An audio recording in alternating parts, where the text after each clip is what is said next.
KSSPU Palakkad block committee നേതൃത്വത്തിൽ മാതൃഭാഷാ ദിനവും block കലാമേളയും സംഘടിപ്പിച്ചു. പെൻഷൻ ഭവനിലാണ് പരിപാടി സംഘടിപ്പിച്ചത്. കവി പത്മദാസ് ഭാഷാ ദിനവും അഷ്ടപതി കലാകാരി നീന വാര്യർ കലാമേളയും ഉദ്ഘാടനം ചെയ്തു.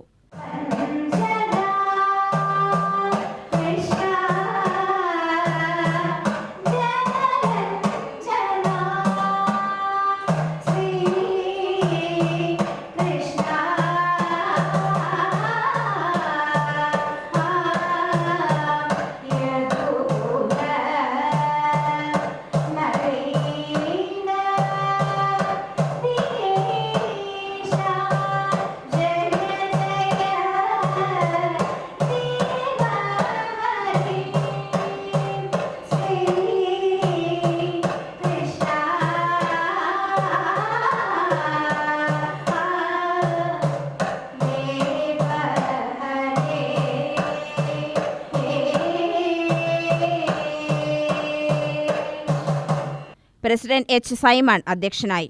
Renuka Devi, B. Vijayan, DG Mohankumar, V. Dandapani, doctor U. Jayaprakash എന്നിവർ പ്രസംഗിച്ചു. UTV news, Palakkad.